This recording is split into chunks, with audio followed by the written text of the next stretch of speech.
여호와의 말씀이 내게 임하니라 이르시되 내가 너를 모태에 짓기 전에 너를 알았고 내가 배에서 나오기 전에 너를 성별하였고 너를 여러 나라의 선지자로 세웠노라 하시기로 내가 이르되 슬프도소이다 주 여호와여 보소서 나는 나이라 말할 줄 알지 못하나이다 하니 여호와께서 내게 이르시되 너는 아이라 말하지 말고 내가 너를 누구에게 보내든지 너는 가며 내가 내게 무엇을 명령하든지 너는 말할지니라.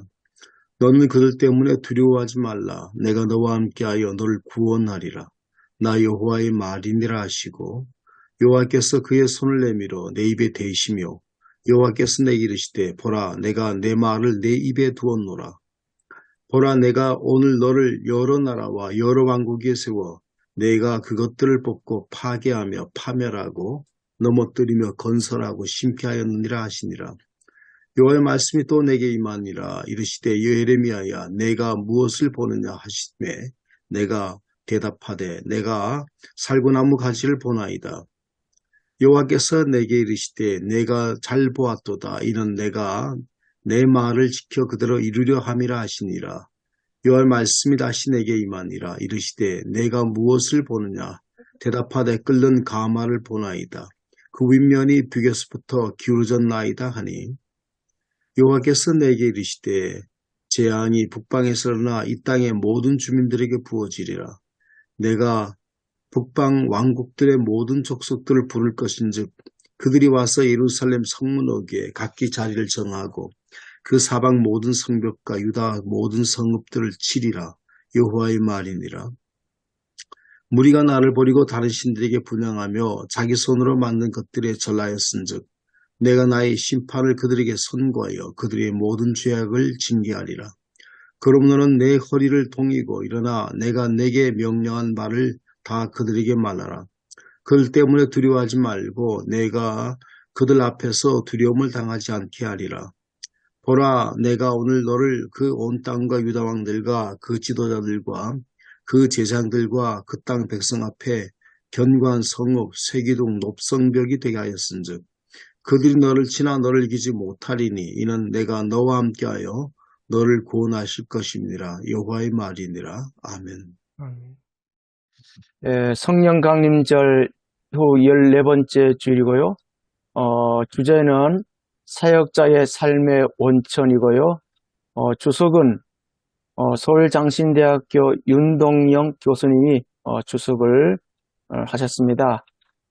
먼저 본문의 역사적, 문학적 상황을 보면은 예레미야는 아나돗의 제사장 가문 출신이고 요시야 왕 13년에 연활동, 그러니까 BC 627년경으로 보고 있습니다.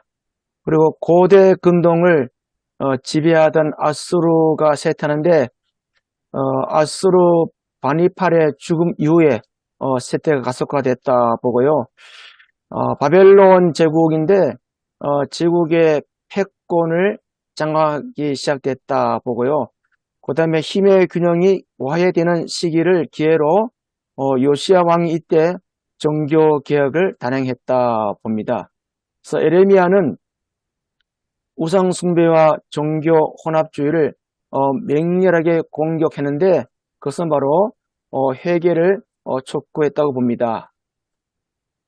그 다음에 예레미야 1장은 예레미야의 수집록이면서도 1장에서 25장에 또 서론이고 예레미야 전체 결론이 바로 전체 서론이 바로 예레미야 1장입니다. 그리고 세분화 보면은 1절에서 3절은 예레미야의 표제고 가족 배경, 역사적 상황을 기술했고 그 다음에 이제 4절부터 10절까지는 소명 이야기가 나오고 11절에서 15절은 두 개의 환상이 기록됩니다. 살구나무 가지 한상, 끓는 가마 환상. 그 다음에 16절부터 19절까지는 선지자에 대한 공고가 나옵니다. 그리고 본문 주석을 보게 되면은 먼저 예언자직의 유임과 거부인데 예레미야는 생애 동안 동료 예언자들의 공방을 벌입니다. 그것은 바로 에레미야에게 거짓 예언이다, 미쳤다는 오명을 에레미야가 이렇게 받습니다. 그리고 예언의 진정성을 알리는 데 노력하는데 4절에 보니까 여호와의 말씀이 내게 임하니라. 이것은 바로 예언의 출처가 하나님임을 밝히고 있습니다. 예언자직 임은 모태에서 짓기도 전에 예언자로 세우셨다. 그리고 5절에 보니까 테렘, 이 테렘은 배 또는 복중, 또 레헴인데 레헴은 태, 하나님께서 일찍이 예언자로 세우셨음을 강조하고 있습니다. 또 여러 나라의 선지자, 나비라고 임인데 이것은 바로 에레미야를 조금 이제 예언의 자로 불렀다 볼 수 있고요.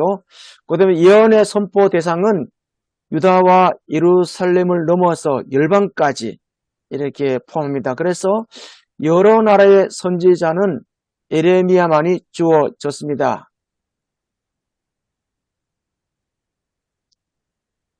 그리고 부르심을 거부하는 에레미야의 변명이 나오고 이것은 사명이 과중함을 세 개의 문구로 표현합니다. 먼저는 슬프도소이다 이 편인데 히브리어 아하는 또 아나 요처럼 탄식이나 외침을 나타내는 문구라고 봅니다. 그 다음에 주 여호와여 아도나이 야훼인데 하나님을 향한 간절한 부름과 탄원. 그 다음에 세 번째는 보소서, 히브리어 힌내인데 힌내는 상대 주목을 끌기 위한 간투사, 즉 놀람이나 감동 따위의 느낌, 부름이나 대답 등을 이루는 말이라고 봅니다. 그 다음에 예언자직을 수행하지 못하는 이유는 나는 아이라 말할 줄을 알지 못한 아이다. 이것은 말솜씨가 없다는 뜻이 아니라 아무리 조리 있게 말을 해도 상대가 듣지 않는다는 의미인데 상황을 보게 되면은 공동체가 인정할 만한 아이가 되지 않음 또는 그의 말이 인정을 받을 만한 위치에 있지 않음. 그래서 이 아이의 히브리어 나르는 아이, 소년이라는 뜻과 시종, 수련생을 뜻하는데 이로보건대 독립적 지위를 갖지 못한 수련생 신분이었다면은 에레미야의 말은 공신력을 인정받기 쉽지 않았을 것이다. 이렇게 주석하고 있습니다. 그리고 모세도 입술의 둔함으로 또 기도는 작은 자라는 핑계로 하나님의 부르심의 확증을 요구하기도 했습니다. 그리고 이제 하나님의 영광과 부르심에 직면하게 되면은 인간의 연약함이 드러날 수밖에 없다 이렇게 봅니다. 그리고 이제 하나님의 설득과 죄임을 보게 되면은 하나님께서는 에레미야의 한계를 인식하고 계셨다고 봅니다. 하나님께서 말씀하시고 명령하는 바를 전하라고 말씀하셨고요. 예언자는 하나님의 말씀을 전하는 자입니다. 예언자의 소명을 받은 에레미야에게 두려워하지 말라, 내가 너와 함께하여 너를 구원하리라는 위로와 동행과 구원을 약속하셨습니다. 하나님께서 손을 내밀어 에레미야 입에 대시며 내가 내 말을 너 입에 두었노라 9절에 말씀합니다. 그래서 그의 입을 통해 선포된 예언은 에레미야의 의지의 표현이 아니라 하나님께서 그의 입에 두신 것을 선포한 것일 뿐이다. 그렇게 봅니다. 그리고 하나님께서 그의 입에 말씀을 두신 이유는 여러 나라와 여러 왕국 위에 에레미야를 세워서 꽂고 파괴하며 파멸하고 넘어뜨리며 건설하고 심게 하기 위함이라. 이렇게 6가지 용어가 나옵니다. 이 중에서 2가지 농업 용어는 뽑다, 심다는 농업 용어고, 건설하는 용어는 건설하다, 넘어뜨리다. 그 다음에 군사 용어는 파기하다, 파멸하다. 이렇게 6가지 용어 중에서 4개는 부정적이고 2개는 긍정적이다. 그런데 예언의 주요 내용은 심판, 선언, 암시를 한다. 이렇게 봅니다. 그 다음에 이제 세 번째 2가지 환상인데요. 살구나무 가지 환사 11절 12절에 이 사케드 살구나무와 쇼케드 보나이다 음이 비슷합니다. 그래서 사케드는 쇼케드의 의미를 강조한다고 봅니다. 그래서 말씀의 시행 여부를 하나님께서 계속 지켜보실 것을 의미합니다. 끓는 가마 환상은 13절에 나오는데요. 이 가마는 균형을 잃고 북쪽 방향으로부터 기울어져 있고요. 끓는 가마가 북쪽에서부터 기울어진 환상은 재앙이 유다를 덮칠 것을 뜻합니다. 북방 왕국들의 모든 족속들 15절인데 이 말씀을 근거로 보면은 북방에서 오는 적은 어디에서 오는 누구인지 그 당시에 아직 밝혀지지 않았으나 오늘날 독자들은 북쪽의 왕국이 바벨론이 될 것임을 알고 있습니다. 따라서 이 2 환상은 일상에서 쉽게 볼 수 있는 소재를 사용했고요. 그 다음에 질문과 대답의 형식으로 구성이 되었고요. 이 2 환상은 예레미야가 미래에 다가올 심판에 대해서 확신 있게 선포할 수 있도록 하나님께서 보이신 표징이다. 이렇게 봅니다.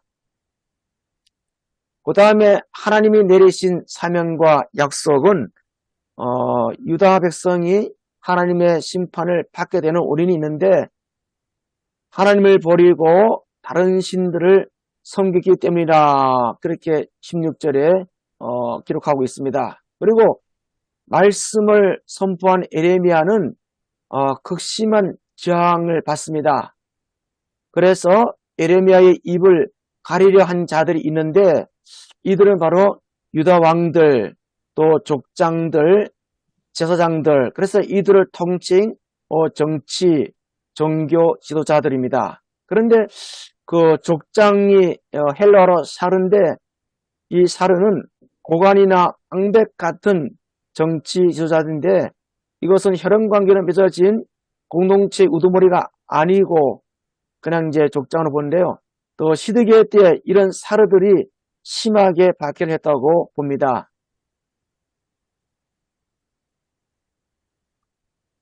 하나님께서 에레미야를 이들 앞에 견고한 성읍, 즉 세기둥 견고한 성읍, 롯성벽이 되게 하신다 했는데 따라서 하나님의 말씀을 전하는 자에게는 어느 시대를 막론하고 환난과 핍박이 끊이지 않았으나 예언자를 파송하시는 하나님은 견고한 성읍, 쇠기둥, 롯성벽과 같이 무너지지 않게 행동하시며 위로하시며 구원하신다고 약속을 하셨다고 주석을 하고 있습니다. 그리고 설교는 강안일 목사님인데 여수 성결교회를 심호하고요. 설교를 이렇게 단락으로 나누지 않은데 도입 부분에는 이제 여론조사를 이제 도입했는데 2021년 2월달에 미국의 여론조사 기관 풀서치 센터에서 한국 포함 17개국 성인 19,000명 대상으로 자신의 삶의 의미 있게 만드는 가치가 무엇인가 이 질문을 통해서 38%가 가족이고 25%가 직업, 19%가 물질적 풍요라고 답했고요. 근데 가족을 의미 있는 삶의 원천으로 답한 나라가 17개국 중에서 14개국인데 한국은 유일하게 물질적 풍요를 꼽아 1위라는 불명예 1위를 얻고 또 가족의 가치는 3위였다고 합니다. 그러니까 한국이 경제가 가치보다 우선할 때 그것은 우상이다 이렇게 지적했고요. 그 다음에 이제 에레미야 부름은 하나님은 에레미야를 오래전에 부르셨다. 에레미야를 부르신 목적은 하나님의 말씀을 전할 특별한 사명을 위해 부르셨다. 이렇게 설교하고 있습니다. 그러면서 에레미야의 사명을 고부하고 또 하나님의 설득하고 하나님의 죄위임 이런 패턴으로 설교를 했고요. 에레미야의 사역을 보면은 옥고 파괴하며 파멸하고 넘어뜨리고 건설하고 심케하기 위함이다. 이렇게 설교했고요. 따라서 하나님은 모든 사람이 하나님만을 삶의 원천으로 삼아야 살 수 있다. 그리고 하나님 외에 다른 것들을 의존하고 삶의 의미가 가치를 둔 다른 우상들에게 두었다면 철저히 파괴해야 된다.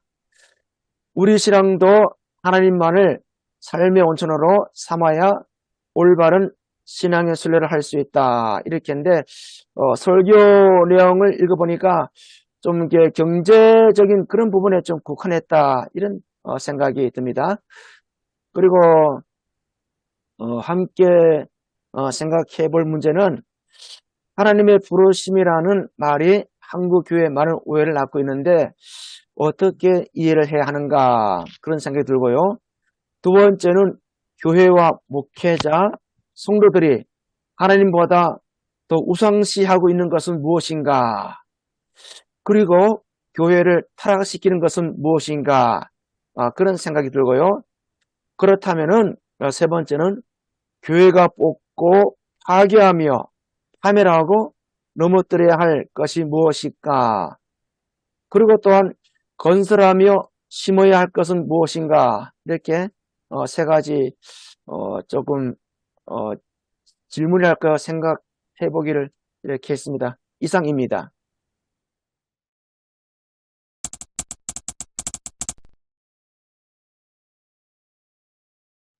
예, 오늘 그 본문 에레미야의 그 부름부터 시작해서 두 가지의 환상 그리고 하나님께서 말씀하셨던 에레미야에 대한 에레미야에게 하셨던 이스라엘 유다 백성들의 그 심판에 대한 이유 이렇게 크게 세 부분 나눠볼 수 있는데요.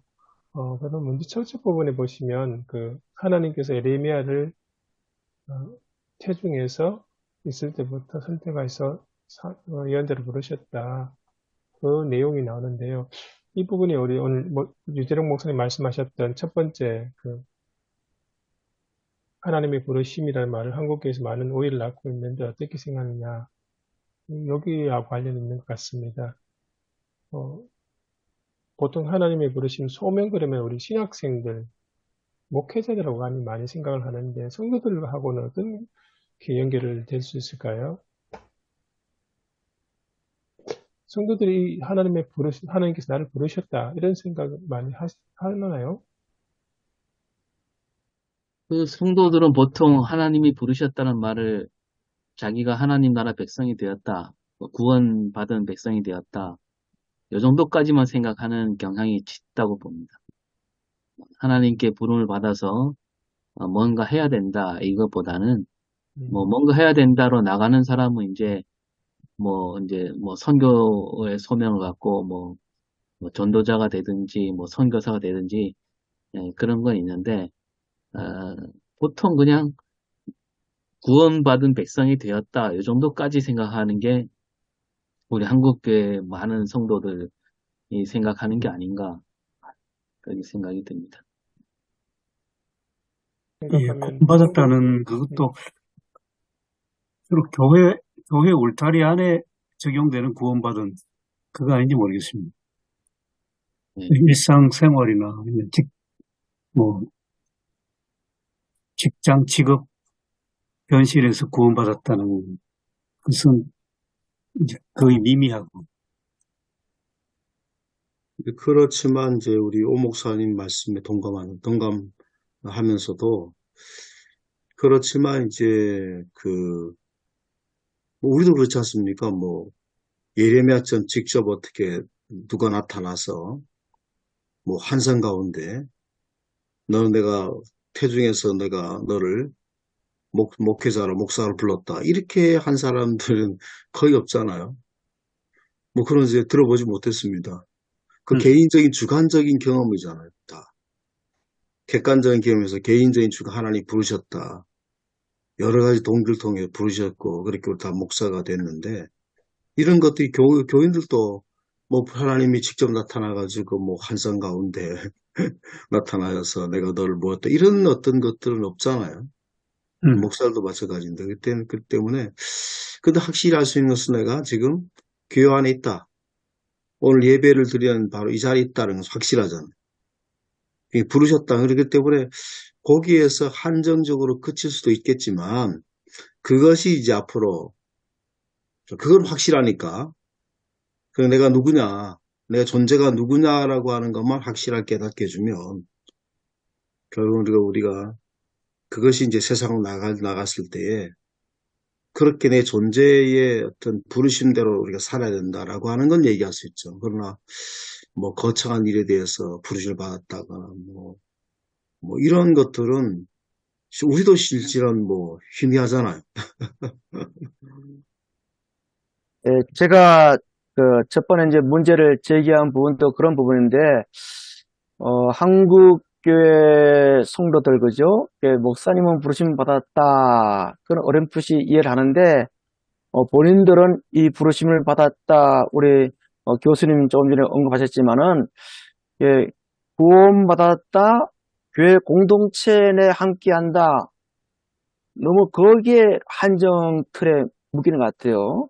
그래서 조금 뭐 직장에서 사회 속에서 평신도로서 해야 될 사명이 더 많단 말입니다. 그죠? 그런 부분들을 오히려 그냥 예배 참여하고 은혜 받고 이것을 부르심의 그런 어떤 확신 거기에 이제 머물러 있는 것이 오늘날의 목회자들이 그런 부분들을 잘 뭐랄까요 좀 목회적으로 설명을 하지 않은 것이 교인들이 조금 사회와 무관하는 그런 오해를 불러일으키지 않았나. 그저 구원받고 천국 가면은 뭐 신앙생활 잘하는 것으로 그래서 저는 그보다 좀 한 발 더 나아가서 좀 소명의식, 사명의식으로 나아가야 되지 않나. 그런 차원에서 제가 문제를 조금 제기한 겁니다. 저는 그 부르심 받았다는 이야기를 일반 성도들에게 이제 적용하면 하나님의 자녀로 나를 불러주셨다. 그게 소명의식인 것 같고요. 거기서 끝나면 안 되고 이제 예언자들도 보면 다 부르신 이유가 있지 않습니까? 그래서 하나님의 말씀을 들고 백성들 속으로 가지 않습니까? 그런 거 하나님의 보내심, 하나님께서 우리를 부르셔서 다시 하나님의 자녀로서 세상 속으로 보내신다는 것, 보냄에 대한 이야기가 좀 필요하지 않을까 그런 생각이 듭니다. 그러니까 그런 면에서 오늘 이 예레미야도 보면 하나님께서 부르셔서 끝나는 게 아니고 그 예레미야를 다시 보내죠. 백성들 속으로 보내서 하나님의 말씀을 전하라고. 요 구도 하나님이 부르신 이유가 있고 그 부르심을 목적에 맞게 하나님 다시 보내신다. 교회에도 이렇게 적용하면 좋지 않을까 그렇게 생각이 듭니다. 그렇다면 예수님께서는 제자들을 부르시고 너희 소금과 빛이라고 하신 것도 그 너희 존재가 뭐냐 그거를 인식시켜 주시고 결국 예수님께서도 이제 보내시잖아요, 제자들. 너희 존재가 뭐기 때문에 너희가 세상을 보낸다라고 하는 이제 최 목사님처럼 그렇게 연결될 수 있지 않겠나 봅니다. 예수님의 제자들을 파송하는 그거가 연결될 수 있다고 보겠네요. 네. 그리고 오늘 그 예레미야하고 이렇게 관련돼서 좀 생각하면 부르심 받고 보냄을 받는 과정에서 사실 예레미야가 뒤에 보면은 사람들, 그러니까 백성들로부터 또는 지도자들로부터 그 반대를 받지 않습니까? 저항을 받는다는 그러니까 그런 부분도 성도들한테 언급이 필요하지 않나 싶습니다. 그러니까 하나님께서 부르심 받을 자들이 가져야 될 것은 오직 하나님만 의지하는 데서부터 시작해서 사회적으로 나갔을 때도 사회에서 항상 칭찬을 받든지 수용을 받는 것만 아니다. 오히려 예수 믿는 것 때문에 저항도 있을 수 있고, 예수 믿는 사람으로서 살아가는 일이 것 때문에 사회적으로도 어떻게 보면 비난도 받을 수 있다는 것을 에레미야 예언자를 비교해서 보면서 이렇게 설명해 주는 것도 필요할 것 같다는 생각이 듭니다.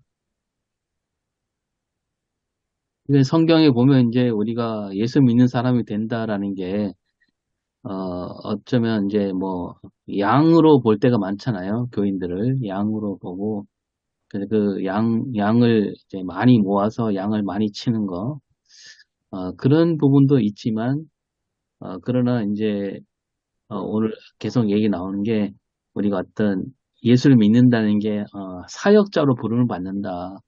이런 의미도 같이 있는데, 베드로전서 같은 경우는 이제 그 예언서에서 나온 얘기를 잘 이어서, 우리가 택함을 받았는데, 우리는 그냥 택함 받은 무리가 아니라 왕 같은 제사장으로 부름을 받았다 그러잖아요. 그 얘기는 뭐냐면, 이 땅을 책임지는 존재로서 부름을 받았다는 거죠. 그냥, 양의 무리 속에 들어가는, 거기서 끝나는 게 아니다. 이렇게 얘기할 때, 그동안 한국교회는 이 한쪽을 너무 지나치게 강조한 거죠. 양으로만 보고, 양을 내 집을 채운다.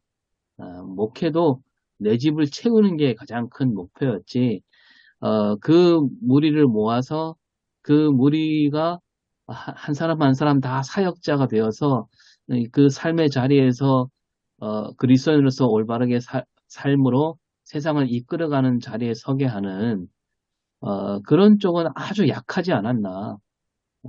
그러다 보니까 뭐 목회가 그냥 경영학이 돼버리고 성과주의가 돼버리고 말았잖아요. 그래서 목회 성공이 뭐냐 그러면 결국은 뭐 큰 교회 하는 거다. 이렇게 이게 이제 우리 일반적인 목회 상식이 돼버려서 물론 큰 교회가 돼서 뭐 재정도 많아서 그 돈으로 사실 뭐 돈이 일하는 거니까 그 돈으로 일을 하는 건 좋은데 그러나 그 모양새를 보면 그건 아니지 않은가.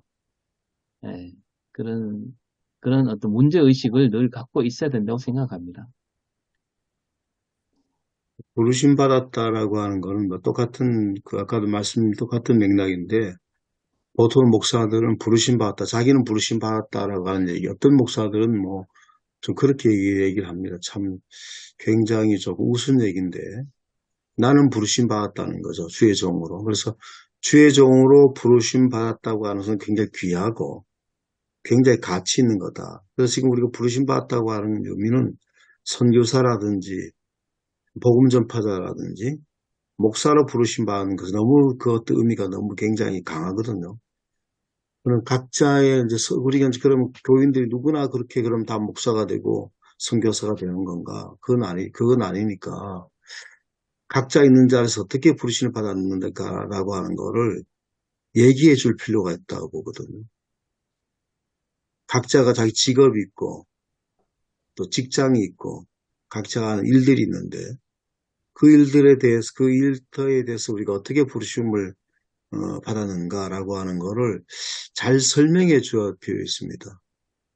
예레미야의 어떤 그 말씀 전하는 것만 가지고 얘기를 하면 결국은 뭐 나는 그렇게 그런 것이 없는데 이라고 생각할 수 있는데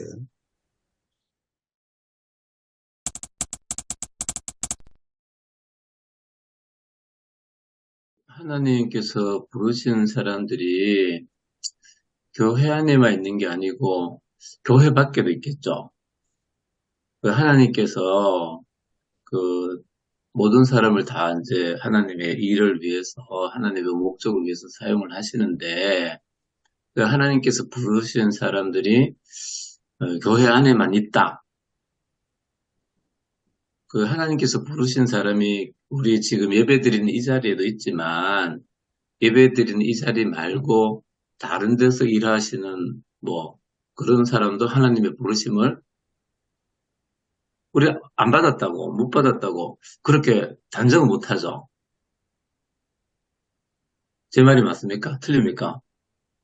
좀 문제가 있습니까? 아니요, 계속 해보십시오. 근데 예. 맞는 얘기는 한데, 이제 우리가 우선 1차적으로 우리 말씀을 들을 대상은 교회 안의 사람이잖아요. 근데 이제 그렇게 이제 딱 음, 이제 하나님의 부르심을 음, 너무 이제 그 제한을 하게 되면은 이게 뭐라 그래야 될까 계속 이제 뭐 부르심 받았다고 하면은 뭐 그 목회자가 되고 교회 뭐 중직이 되고 선교사가 되고 요런 이제 그 패턴과 구도가 되게 되거든요. 근데 이제 우리가 이렇게 뭐 신앙생활 타고 여러 가지 활동을 해보면은 저분은 교회 안에 있지 않지만 정말 그 목회자 못지않은 정말 우리가 그 교회 안에서 그 사람들하고 차이는 예배드린다 뿐이지 더 열심히 어떻게 보면은 우리가 생각하는 하나님의 나라를 위해서 일하는 사람들이 있거든요. 그러면 이제 하나님의 부르심은 너무 이제 이 교회 안으로 이렇게 우리가 이제 한정시킨다는 거는 조금 뭐 하나님을 모르지 않는 거 아니냐. 하나님께서 뭐 이런저런 방향을 통해서 다 일하실 수 있다면은 하나님께서 부른 사람들이 교회 말고 교회 밖에도 있을 거다. 저는 뭐 그렇게 생각합니다. 뭐 그 강 목사님 얘기는 동감합니다. 그건 이제 하나님의 영역이시잖아요.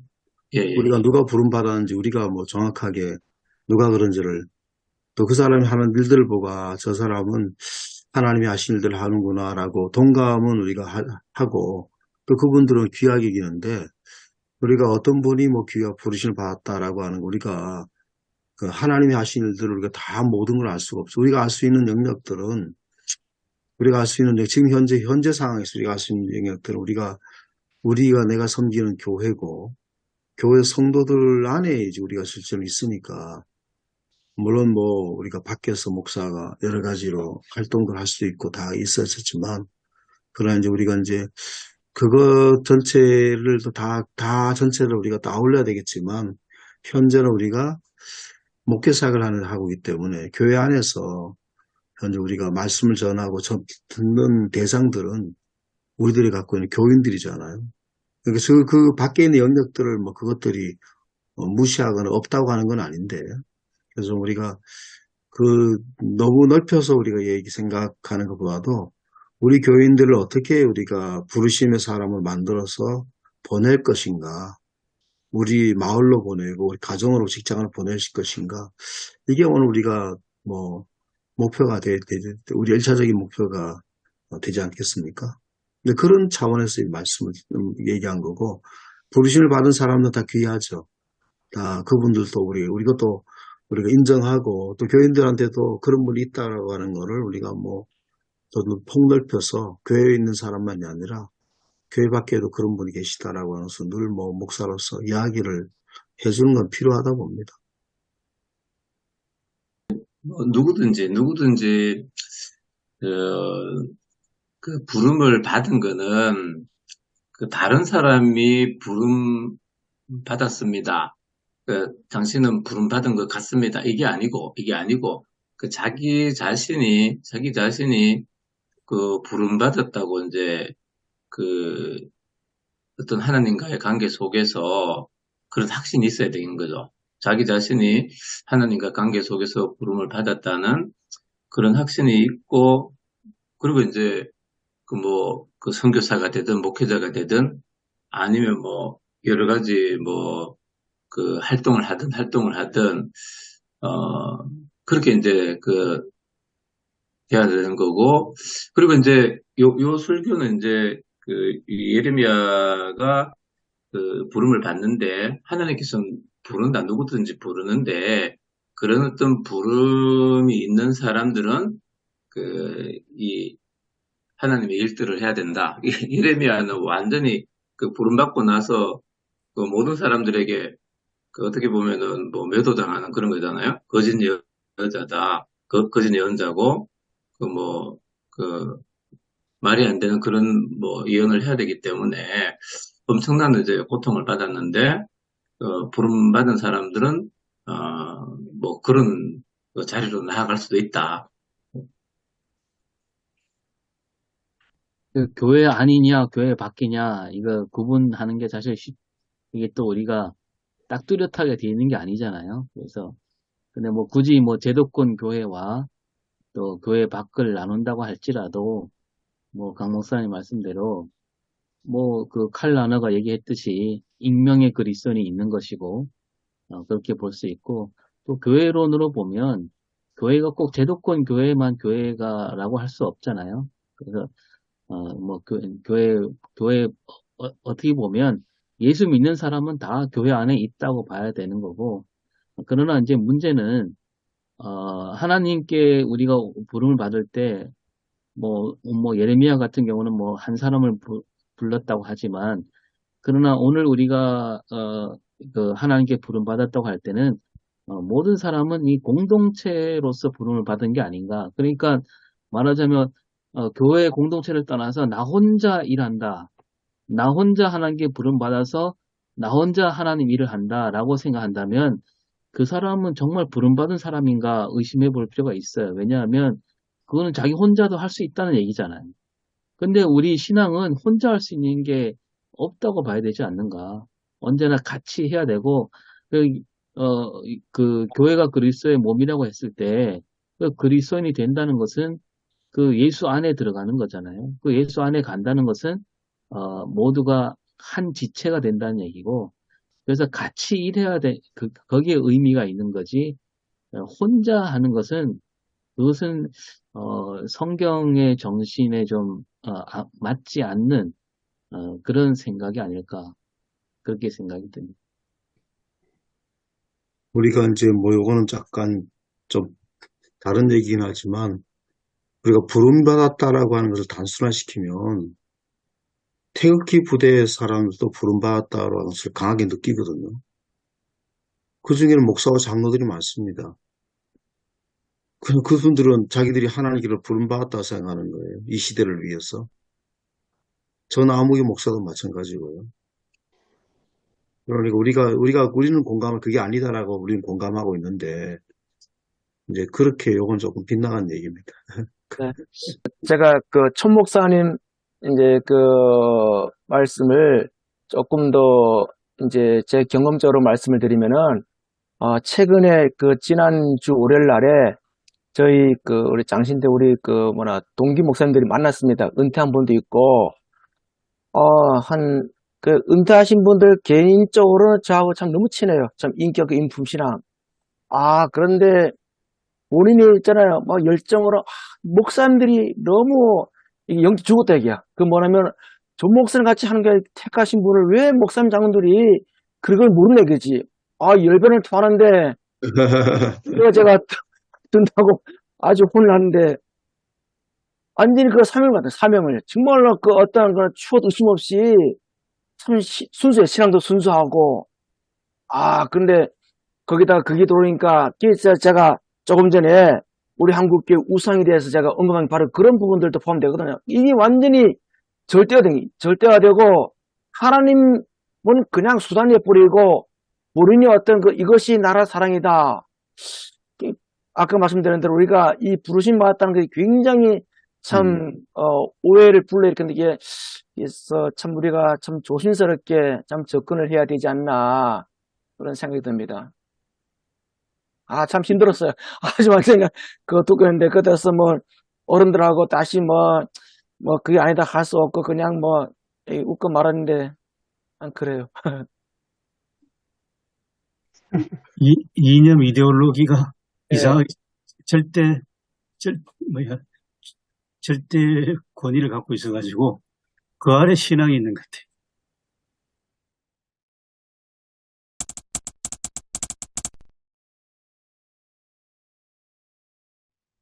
이제 제가 다시 이제 제가 해결로 돌아가면 우리 성도들을 어떻게 부르심 받은 존재로 우리가 어떻게 인식하게 할까. 그게 오늘 이제 좀 적용 부분에 우리가 해야 될 일인데, 이제 한 가지 얘기를 좀 드리면, 제가 경험했던 얘기를 드리면, 87년에, 제가 있었던 그 교회에서, 그때부터 이제 친환경 농업, 유기농을 이제 시작하게 되는 거죠. 87년에. 그때에 이제 남양만에 있는 그 김진호 목사님과 함께 초창기에는 공동체 운동을 많이 했었어요. 그때에 이제 그 집사님 한 분이 이제 닭을 이제 친환경으로 키웠거든요. 그래서 한능수 목사님이란 분과 그분이 이제 같이 남양마 그 의정부에서 이제 공동체를 만들어서 집도 짓고 닭을 키웠는데 저희들이 이제 신학교에 있으면서 이제 농선에서 그 수련을 갔습니다. 그래서 수련을 가가지고 그분 알게 돼서 한번 우리 교회 오면 좋겠다 그렇게 말씀드려서 오셨어요. 조한규 집사님이라고 그 당시에. 그래서 한 5월 달 정도에 이제 주민들을 이제 초청하기도 하고 그래서 영농 그 교육을 했었습니다. 그때부터 그게 옥방 지역에 이제 유기농업이 시초가 된 거죠. 그런데 그렇게 하면서 이제 유기농을 하고 유기농이 시작되게 됐거든요. 근데 유기농을 그 당시에 이제 자연농업인데 하면서 굉장히 비웃음과 저항들이 많았습니다. 그리고 또 유기농을 하니까 처음 하니까 기술도 없고 어떻게든지 확신도 없고 그러다 보니까 하는 분들도 굉장히 힘들었거든요. 집사님 한 분이 이제 유기농을 하면서 정말 포기하다시피 하고 농사가 안 되니까 거의 배추 농사 같은 경우는 거의 안 됐었거든요. 그러니까 이제 포기하다시피 하고 굉장히 힘들고 어려운 일이 굉장히 많았었는데 심지어는 그 당시에 이제 농촌 지도소에서도 저항이 들어왔습니다. 왜냐하면 그 농사 망친다는 거죠. 그리고 또 그 당시에는 또 아직까지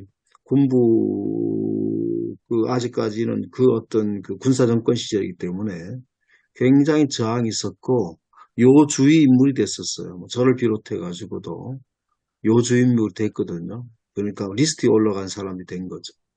그래서 사람들이 그 길가에 밭이 있으니까 길가에 동네 사람들이 차 타고 지나는 사람들이 지나가면서 저래 가지고 농사 망친다. 저래 빌어먹는다. 수없이 비난하고 그랬었거든요. 그렇게 어쨌든 용케 견디시 90년대 이제 이러면서 세상이 조금 변화되기 시작하면서 이제 그러면서 유기농이 점점 이제 물품이 나가고 팔려가면서 그 다음에 이제 그렇게 되어서 나중에는 동네 사람도 농사는 저렇게 지어야 된다라고 이렇게 완전히 바뀌게 됐거든. 저리 지금 농사 안 된다라고 했던 사람들이 나는 비록 농약을 쓰지만 농사는 저렇게 해야 된다라고 이렇게 바뀌게 되고 한 마을이 유기농 단지나 마을로 바뀌게 됐습니다. 이런 그러니까 농사 짓는 사람들은 어떻게 그 부르심을 그렇게 했었던, 우리가 했었던 것들은 하나님이 우리를 올바르게 농사 짓는 걸 부르셨다는 확신이 있었습니다. 이렇게 농사 지어야 된다. 그리스도인의 신앙이라면 정말 이렇게 농사 지어야 된다. 아니, 나도 먹지 못할 거를 그렇게 돈이 된다고 팔아서도 이게 되겠느냐. 이웃 사랑한다면서 농약이 잔뜩 묻은 그런 어떤 농산물을 팔면 그게 그리스도 양심상 아니다. 근본적으로 그것을 통해서 그것이 이제 그것들을 비웃음과 또 실패와 이 모든 것들을 견디게 해줬거든요. 그래서 우리가 이제 농사 짓는 사람 농사 짓는 대로 어떻게 하나님께서 부르셨는가라고 하는 것, 직장생활, 뭐 공직 있는 사람이라든지 이런 것들에 대해서 각자가 있는 부르심 소명이 귀하다라고 하는 것들을 좀 이렇게 얘기해 줄 필요가 있다고 봅니다.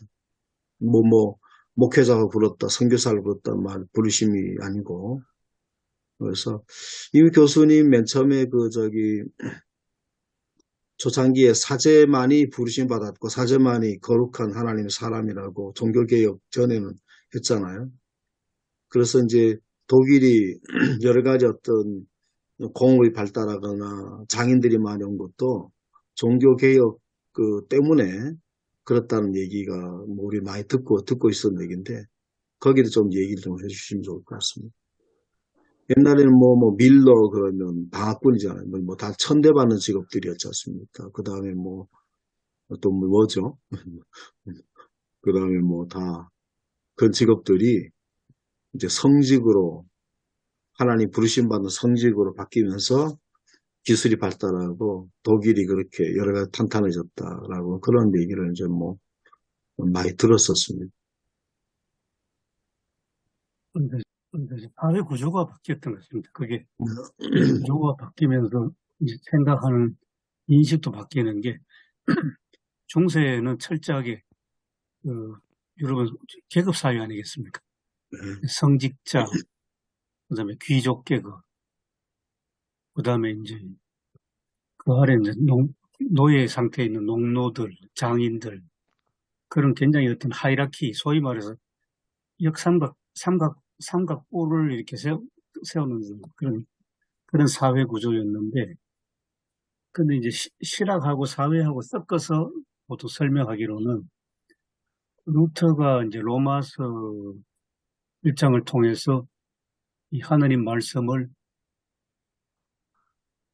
성경 안에서 하나님 말씀을 발견한 것은 일반 사회적이고 심리학자들은 그거를 좀 표현하기를 개인의 자의식이라고 합니다. 개인의 자의식.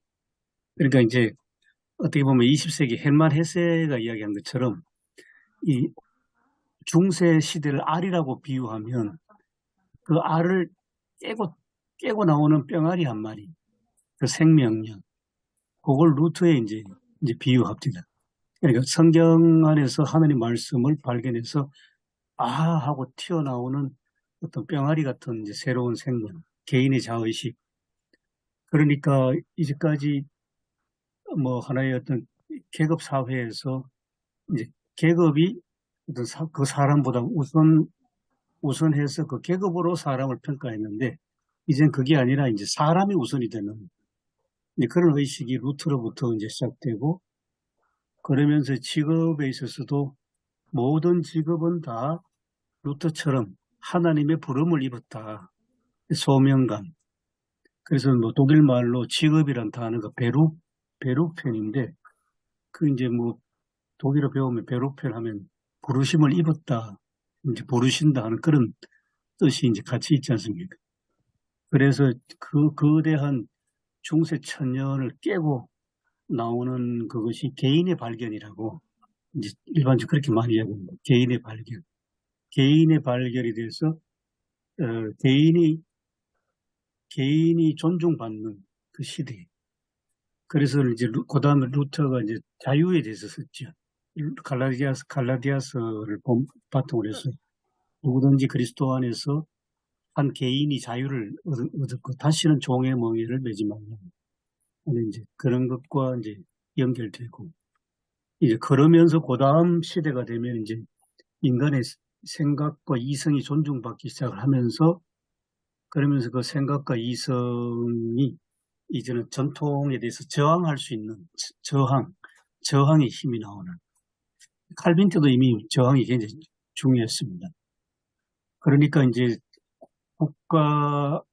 국가라는 것이 어떤 귀족과 종교 지도자들이 이끌어가는 하나의 시스템인데, 그 시스템에서 벗어나서 교회의 신앙 고백이 같은 신앙인들이, 같은 신앙 고백을 하는 신앙인들, 그 신앙 고백의 내용은 뭐 사도신경, 니케아 콘스탄티노플 신조 이런 것을 근간으로 한 공동의 신앙 고백을 하는 사람들이 마치 합창단 소프라노, 엘트, 테너, 베이스 있듯이 그 개인들이 뭐 완전히 복제하듯이 일치되는 게 아니고 각 개인들이 살아있으면서 서로 조화를 이루고 일치가 되는 그런 의미에서 유니티가 되는 것이 그게 교회 공동체다. 굉장히 개인이 존중받는, 그게 이제 칼빈의 교회거든요. 그래서 그런 교회 안에서 그러면 기능이 있어야 되니까 목사, 장로, 교사, 또 뭐가 있습니까? 봉사자, 디아코니, 그러니까 완전 사회봉사, 하는 집사. 이제 그런 식으로 이렇게 계속 연결되는 것이 이제 우리 교회 역사에서 보는데, 어쨌든 출발은 개인의 자의식입니다. 개인이 성경을 통해서 하나님의 말씀을 깨우치니까 오늘 예레미야가 부르심을 입듯이 그 깨어난 개인이 그 부르심을 따라 온갖 욕을 먹고 저항을 받고 해도 그냥 부르심을 입은 대로 쭉 자기 길을 가는 그런 것. 그래서 이제 개인의 탄생이란 게 참 중요한 것 같습니다. 우리나라도 근대가 들어오면서 이 어떤 집안의 뭐 며느리로서의 어떤 가부장적 사회에서 며느리는 뭐 여필 종부다, 삼종 지도다. 이게 그 당시 우리 시대였던 조선시대 사회인데 여성이 인간으로 태어나면서 신앙 안에서 태어나면서 그러면서 여성이 자기 이름을 얻고 그다음에 자기 이름을 얻는 인권이 되니까 그다음에 여성도 교육받아야 된다. 남성과 동등하다. 이런 것들이 그게 우리 기독교 신앙이고 우리나라가 근대성을 갖게 되는 거거든요. 대표적인 예가 지금 생각나는 게 어디입니까? 저쪽 윤동주 마을에 윤동주 그 간도에 윤동주 마을에서 본래는 한학만 가르치던 그 사람들이 이제는 자기들이 그 한학을 포기하면서까지 신식 교육을 시키는데 신식 교육의 조건이 기독교 학교여야 된다는 그런 조건에 따라 가지고 이제 기독교 학교 겸 신식 학교 교육을 시킵니다. 한 3년 시켜보니까 이제는 남자아이들만 교육시키지 말고 여자아이들도 교육을 시켜야 된다. 이렇게 변화돼서 1911년에 여성 교육을 시키는데 근데 이제 출석부를 만들어야 되는데 딸아이들은 자기 호적이 오르는 이름이 없으니까 그래가지고 믿을 신자를 돌림자로 해서 그 마을에 명동촌에 그 처녀 16명이 같은 날 같은 시간에 믿을 신자를 돌림자로 해서 이름을 받아서 그게 학교 출석부가 됐답니다. 그 중에 한 사람이 김신묵입니다. 문익환 목사 어머니 김신묵이 이름이 거기서 태어납니다. 그래서 이제 한 개인이 부르심의 소명을 따라서 이 정말 지금까지의 모든 자기를 둘러싸고 있는 세계의 알을 깨고 이게 뭡니까? 뭐 신앙으로 하면 거듭남이라도 표현하기 좋고 부르심을 입어서 새로운 세계로 팍 생명력 있게 차고 나가는 것. 그게 예레미야하고 상통하지 않는가 그런 생각이 들었습니다.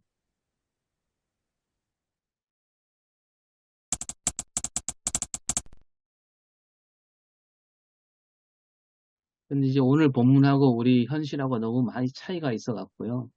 그러니까 예레미야 본문은 사실 다 하나님을 믿는 그 백성들, 그 나라 안에서 사역조로 부름받은 예레미야인데, 오늘 우리 현실은 또 그렇지 않잖아요. 우리 상황이 우리 사회가 예수 믿는 사회가 아니고, 그러다 보니까 이 부분을 어떻게 잘 조화롭게 우리가 풀어 나가야 되는가, 그런 어려움이 있는데, 저는 일단은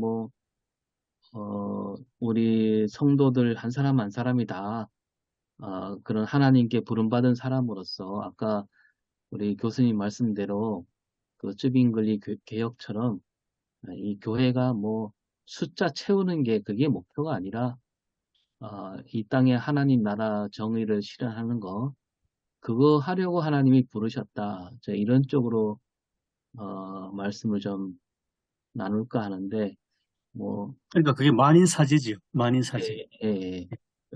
계속 교인들한테 부담을 주긴 하겠지만, 그러나 하나님 말씀이 그런데, 그렇게 나가야 되지 않겠습니까?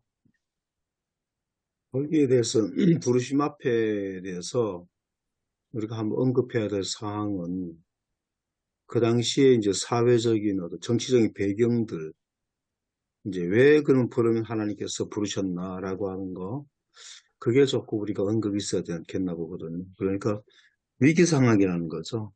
그 지금 북방에서 이제 끓는 가마가 남쪽으로 기울어졌다는 거, 하나님 바벨론에 의해서 심판이고 시작된다고 하는 거거든요. 그럼 우리 사회 현상들을 좀 분석할 필요가 있습니다. 우리 사회 현상들, 지금 우리 현재 지금 잘 가고 있는 건가? 한국 사회나 우리가 이 사회가 잘 가고 있는 건가?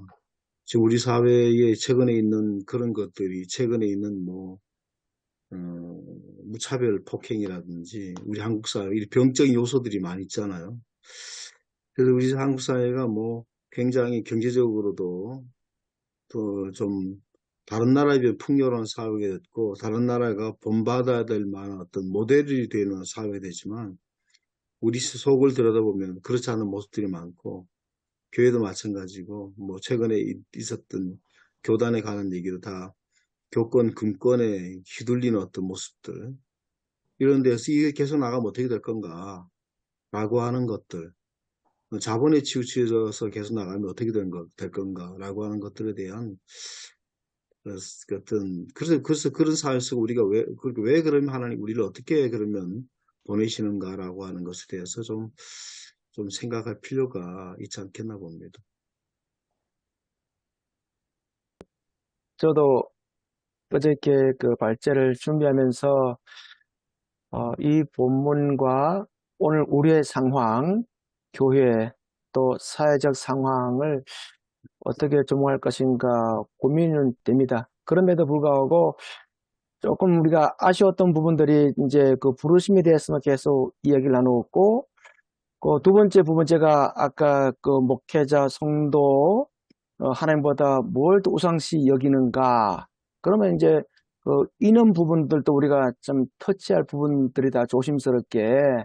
특히 이쪽에서는 그런 부분들이 참 조심스러웠지만서도 언젠가는 목회자가 한번 타치해야 되는데 이러면 잘못된 것에 빠지면 안 되니까. 그래서 저는 제목을 이렇게 좀 목사님들 들으면서 부르심하고 느낌표하고 당당함으로 걷는 것 이렇게 이제 일단은 가안을 이제 잡았습니다. 그러면 이제 부르심에 대해서 정의를 조금 이제 나누고 그 다음에 이제 우리는 생명을 살리는 삶으로 불렀다. 요즘 우리가 아까 천 목사님 잠깐 언급했지만서도 사회 병력적으로 이 생명 경시가 굉장히 아주 좀 너무나도 약화되어 있다. 그러면은 에레미야 시대는 또 어떻는가 한번 또 그것도 분석하면서 이렇게 하면 좋겠다 생각이 들고요. 그리고 이제 파괴하고 그럼 우리가 이제 목회자로서 또 교회로서 성도가 뭘 그럼 파괴하고 두들겨 부수는 것만 다가 아닌 또 마찬가지로 또 건설하고 심는 그 역할도 또 교회가 충분히 할 수 있지 않겠냐. 저는 큰 교회만 하신가 작은 교회도 내가 있는 요소에서 참 이런 부분들은 파괴하면서 또 어떤 부분들은 건설하며 또 회복해야 될 것인가. 그러면서 우리가 이런 일을 하다 보면은 또 힘도 들고 또 낙심 들고 내가 왜 이렇게 해야 되는가. 참 요번에 우리 1월 이제 8월 30일 날에 그 영주 납폐기물 법원에서 이제 공판이 있어요. 마지막 공판이.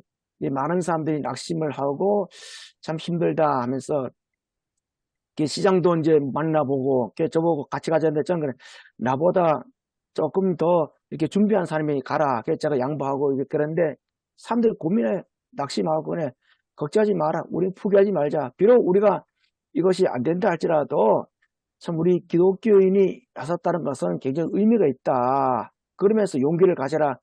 제가 말씀을 이렇게 나눈 적이 있는데 그럼에도 이 땅에서 힘들고 또 죄인 취급받고 억울하게 낙인 찍혀도 하나님이 이루하신 걸 보고 나가야 된다. 그렇게 좀 메시지를 이제 좀 정리해 봤습니다.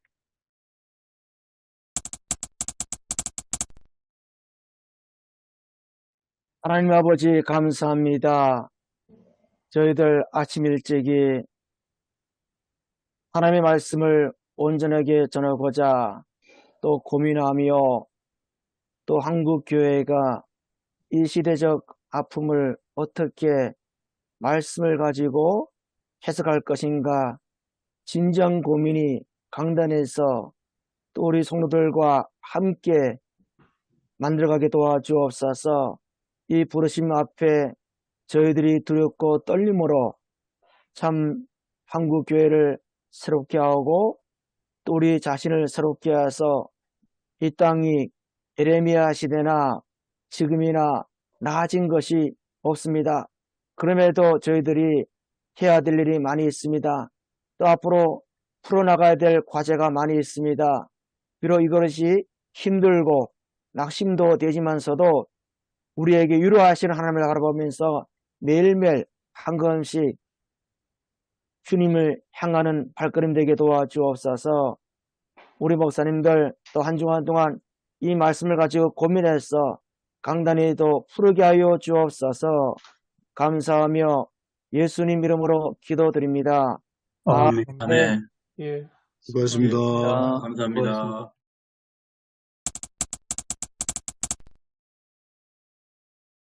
제목을 믿는 사람들은 이라는 제목으로 했는데, 찬송가의 그 351장에 나오잖아요. 믿는 사람들은.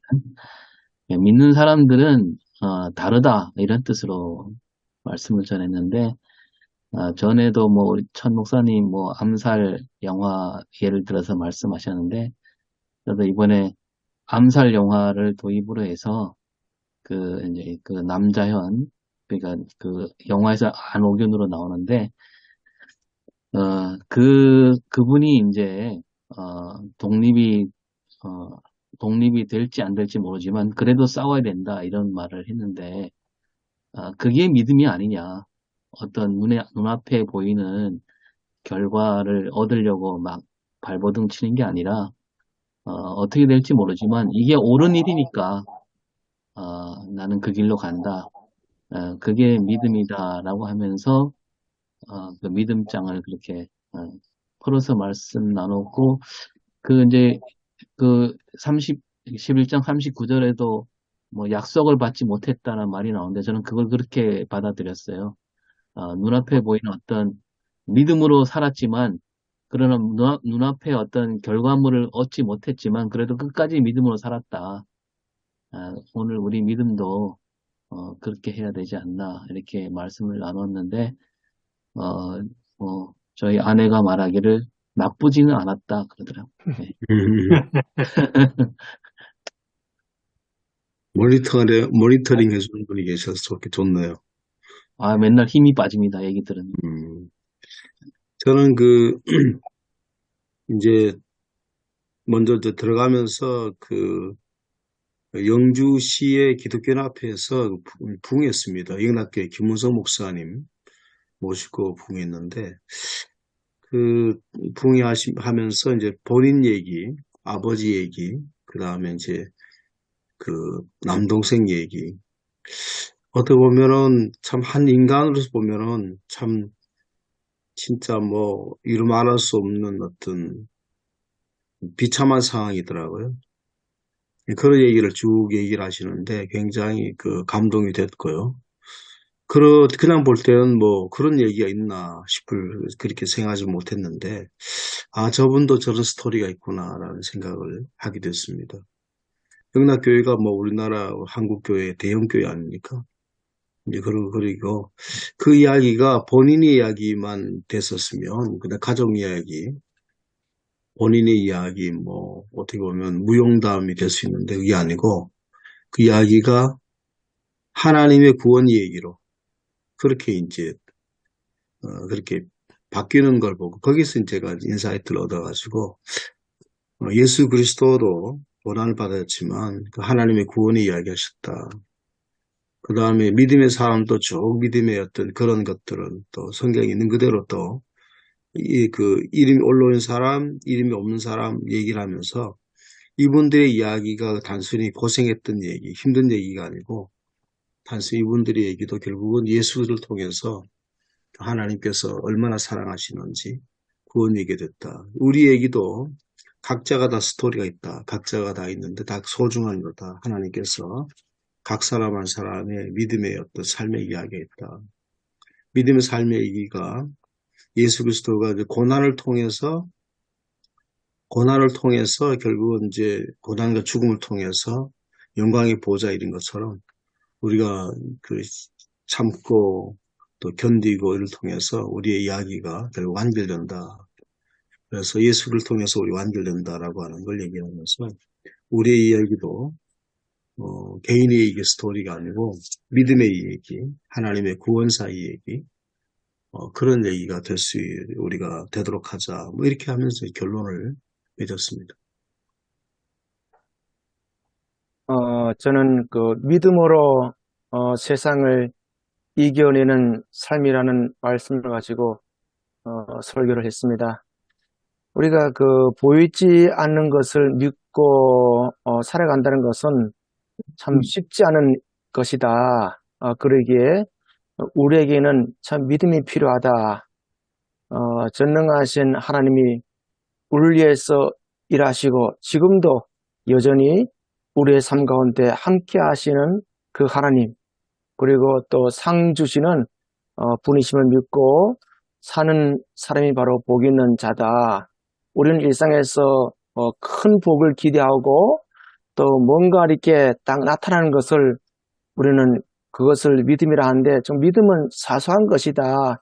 매 순간순간 하나님의 그 개입하심, 때로는 실패 속에서, 때로는 좌절 속에서, 그 속에서 하나님의 인도하심을 믿고 나아가자.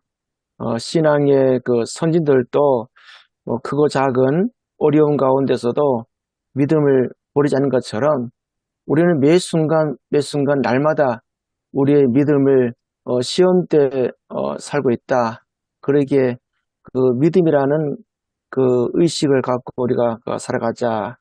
그리고 믿음은 항상 이 마라톤 경기처럼 그 꾸준하게 때론 가다가 포기하고 싶을 때도 있지만서도 그러나 포기하지 말고 내 혼자 가는 것이 아니라 옆에 있는 사람이 좀 힘들면은 이렇게 붙어주고 이렇게 좀 격려해주고 그러면서 하나님께서 부르시는 그날까지 늘 끊임없이 기도하며 또 말씀 보면서 나아가자, 이렇게 말씀을 전했습니다.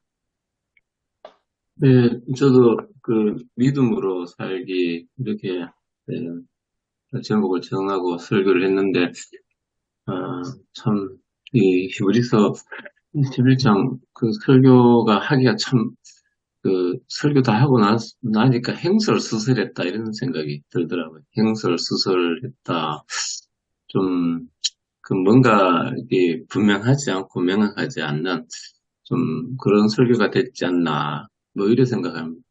이제 설교는 그 히브리서는 더 나은 것에 대해서 계속 얘기를 하는데 그 더 나은 것에 대해서 얘기를 하는 거는 흔들리는 신앙 가운데 신앙을 잡으라는 거다. 그리고 이제 그 히브리서에 믿음의 사람들이 많이 나오는데 그 가운데 가장 대표적인 그 노아하고 아브라함을 보면은 그 노아는 그 홍수가 온다고 하나님께서 말씀하셨지만 상황은 전혀 뭐 비올 상황 아니다. 그런데도 그 묵묵히 하나님의 말씀을 붙잡고 살았을 때 결국은 가족 모두가 구원받는 뭐 홍수로부터 살아나는 그런 일이 있었는데 이 노아의 현실은 그 홍수 나지 않을 것 같았지만 결국은 이제 하나님 말씀을 듣는데 노아가 믿음으로 살았다. 아브라함도 마찬가지인데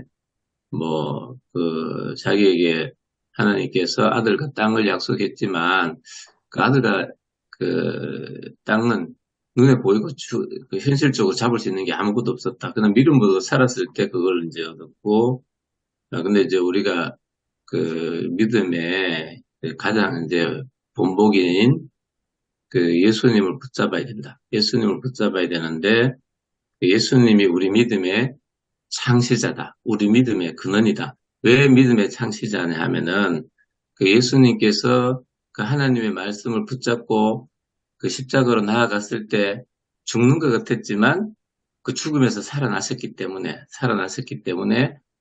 그게 이제 우리에게 믿음을 보여준다. 뭐 그래서 설교를 했는데 설교하고 나니까 참 오늘 설교는 행설수설했다. 뭐 그런 생각이 들었습니다. 왜 그런지 모르겠어요.